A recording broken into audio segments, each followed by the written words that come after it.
Durante esta sesión trabajaremos en torno a las figuras literarias, pero es importante que tengamos en cuenta dos clases de lenguaje. Uno es el lenguaje usual y el otro es el lenguaje poético. El lenguaje usual es el cotidiano, el que utilizamos en nuestras conversaciones. Allí comunicamos únicamente lo general que haya en nuestro interior, más no lo particular. En el lenguaje poético, este está modificado por una serie de procedimientos llamados recursos artísticos. El poeta los ha heredado de poetas anteriores o él mismo los inventa. Estos procedimientos someten al lenguaje ordinario a una serie de cambios que lo convierten en poético. Son expresiones usadas en sentido figurado y allí están inmersas las figuras retóricas o figuras literarias con el fin de darle vida al lenguaje poético. Entonces vamos a identificar algunas figuras retóricas de los diferentes niveles. En el nivel fónico están las onomatopeyas. Vamos a ver otras que están ubicadas dentro del nivel morfosintáctico y por último del nivel semántico, o sea, el de significados. En el nivel fónico tenemos la onomatopeya, que es esa imitación del sonido mediante la fonética de ciertas palabras. Ahí en la imagen ustedes encuentran algunos ejemplos de onomatopeyas. El silbido, el susurro, el rugir.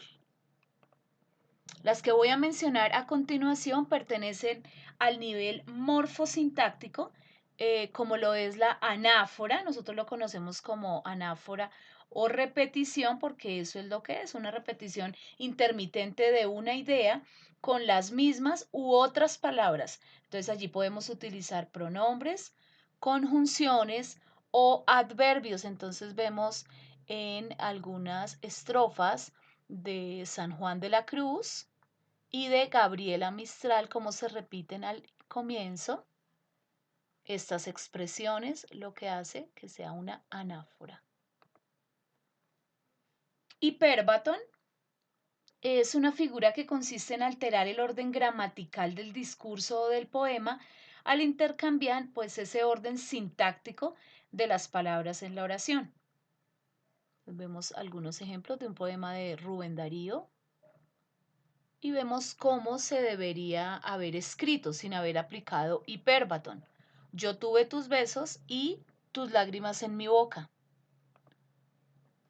Encontramos el pleonasmo, que es una redundancia o insistencia repetitiva del mismo significado en diferentes significantes. ¿Para qué se usa el pleonasmo? Para enfatizar.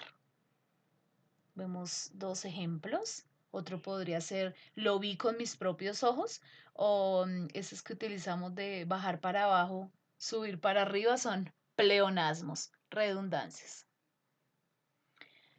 Ya vamos a empezar a mirar el nivel semántico, el de los significados. Entonces tenemos aquí antítesis, que es una contradicción o figura que utiliza contenidos opuestos.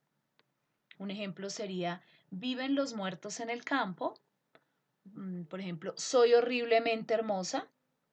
¿Sí? Los estudiantes abuchean por la derecha y abuchean por la izquierda. Acá coloqué en negrita dos expresiones que formarían acá una antítesis, cuna y sepulcro. Y en la primera, las riquezas y la pobreza. Vamos a seguir con el símil o comparación, que consiste en en realzar un objeto o fenómeno manifestando mediante un término comparativo, pues la relación de homología que allí se presenta. ¿Cuáles serían esos términos comparativos? ¿Cómo? Parece, semeja y cuál. Allí encontramos eh, en uno de los versos de Homero un símil, pero muy extenso. En esa época podían escribir símiles cortos o extensos como el que vemos allí.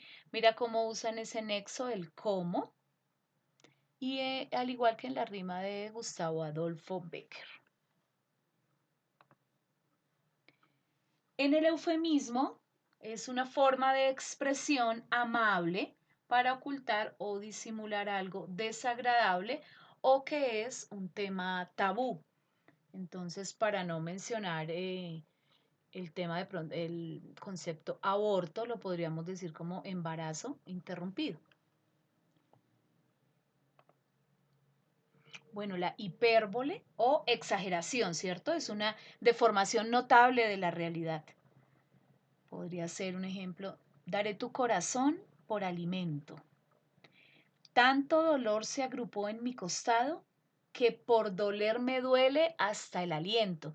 Y mira los que encontramos aquí en las imágenes de un fragmento de Gabriel García Márquez. El dictador era un hombre cuyo poder había sido tan grande que alguna vez preguntó qué horas son y le habían contestado las que usted ordene, mi general. Encontramos también el concepto de paradoja como figura literaria. Es una contradicción solo aparente.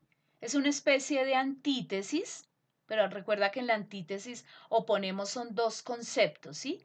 Aquí ya se hace resaltar es el contraste entre la apariencia y la realidad.